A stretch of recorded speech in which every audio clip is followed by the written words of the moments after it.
Something in common, আমরা আইস ব্রেকারে গেলাম না, আমরা সামথিং ইন কমন দিলাম। আচ্ছা, আপনি যখন কোনো ক্লায়েন্টের সাথে কথা বলতে যাবেন, কথা বলতে গেলেই আপনি প্রথমত তার সাথে কথা বলতে গেলেই আপনি তাকে জিজ্ঞাসা করতে পারেন, স্যার আপনার বাসা কোথায়? সে হয়তো বললো তার বাসা হচ্ছে মিরপুর কাজীপাড়া। স্যার মিরপুর কাজীপাড়া, আমিও তো এখানে একসময় ছিলাম, এই এলাকাটা অনেক সুন্দর স্যার, আসলে ওখানে খুব শান্তি। এই যে তখন সে আপনাকে আপন ভাবে। আপনাকে জিজ্ঞেস করলে, স্যার আপনার বাচ্চারা কোথায় পড়াশোনা করে? কেউ বললো যে হ্যাঁ আমার বাচ্চা হচ্ছে মণিপুর স্কুলে পড়াশোনা করে, আরেকজন বললো যে আমার বাচ্চা হচ্ছে ইংলিশ মিডিয়াম স্কুলে পড়াশোনা করে। স্যার আপনি বাচ্চা মণিপুর স্কুলে পড়াশোনা করে, মণিপুর স্কুলে পড়াশোনার মান তো স্যার অনেক ভালো, আপনার ভালো স্কুলে দিয়েছে, দেখবেন তখন সে আপনার সাথে ফ্রেন্ডলি হয়ে যাবে। তারপরে দেখা গেল যে আপনি ওনার সাথে কথা বলছেন, স্যার আপনি আপনার পড়াশোনা কোথায় কমপ্লিট করেছেন? সে বললো যে আমি সাউথ ইস্ট ইউনিভার্সিটি বনানী থেকে পড়াশোনা করেছি। আপনি স্যার আমিও তো সাউথ ইস্ট থেকে করেছি। তখন সে আপনার সাথে কানেকশন ফিল করলো। তারপর হয়তো আপনি কথা বলতে বলছেন, স্যার আপনার তো মনে হয় হায়ার স্টাডিজের প্রতি অ্যাট্রাকশন, আপনি কি স্যার পিএইচডি করছেন? তখন হয়তো বললেন, সে বললো যে হ্যাঁ আমি মালয়েশিয়া পুত্রা ইউনিভার্সিটি থেকে পিএইচডি করছি। তখন বললো স্যার আমারও খুব ইচ্ছা আমি মালয়েশিয়া পুত্রা ইউনিভার্সিটি থেকে পিএইচডি করবো। এই সকল বিষয় সে হবে কি আপনাকে কাছের মানুষ মনে করবে, কমন থিংস মিলে যাবে, যার ফলে হবে কি তার কাছে আপনি সেলস ক্লোজ করতে পারবেন। এবং এখানে আরেকটা বিষয় আছে যেটা বাংলাদেশে বেশি চলে, সেটা হচ্ছে স্যার আপনার হোম ডিস্ট্রিক্ট কোথায়?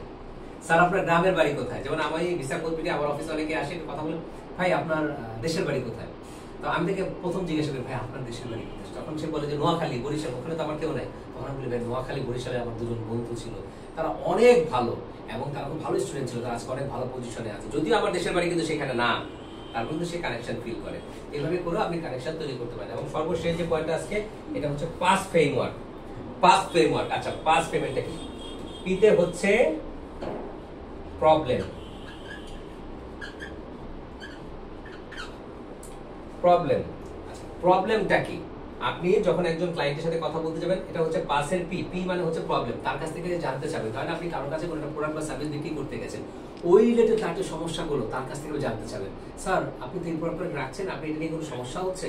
তখন সে বলল, আরে ভাই আমি তো প্রোডাক্ট রাখছি, কোনো সমাধানই পাচ্ছি না, কেউ দিচ্ছে না, আপনাদের মতো ফালতু লোকজন আসে আর যায়, আমাকে ফালতু ফালতু প্রোডাক্ট দেয়। আপনি শুনেন, হ্যাঁ স্যার, হ্যাঁ স্যার, হ্যাঁ স্যার, হ্যাঁ স্যার, হ্যাঁ স্যার, হ্যাঁ স্যার। হয়তো ধরেন আপনার কেউ কারো কাছ থেকে কোনো একটা সার্ভিস নিয়েছে, সার্ভিস নিয়ে অসুস্থ, তারপর তার কাছে আরেকজন কাউন্সিলর গেলেন সার্ভিস দেওয়ার জন্য, তখন তাকে বলা শুরু করুন, আরে আপনি সার্ভিস দিতে আসছেন আমার এখানে, আমি তো সবসময় সার্ভিস নিচ্ছি, আপনাদের সার্ভিস ভালো না, যে কোম্পানির কাছে যায় সেই কোম্পানি খারাপ, সেই কোম্পানি ভালো সার্ভিস দেয় না, খালি বলে আর ভুয়া সার্ভিস দেয়, বলে আর রং সার্ভিস দেয়, বলে আর আমাকে ঠকায়। আপনাকে শুনবেন, জি স্যার, জি স্যার, জি স্যার, জি স্যার, তার প্রবলেম সব শুনলেন, একসাথে তার কথা শেষ হয়ে যাবে। তখন তাকে বলবেন, এটাকে আমরা বলি এগিটেট। এগিটেট মানে হচ্ছে, এটা অন্যভাবে নেবেন না, যে কাটা খায় লবণের ছেটা, কাটা খায় লবণের ছেটা।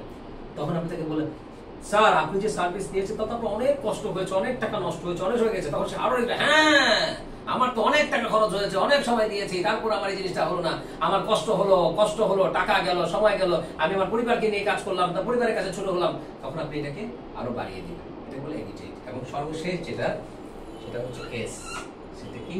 সলিউশন। এবং সর্বশেষ তাকে আপনি সলিউশন দিবেন।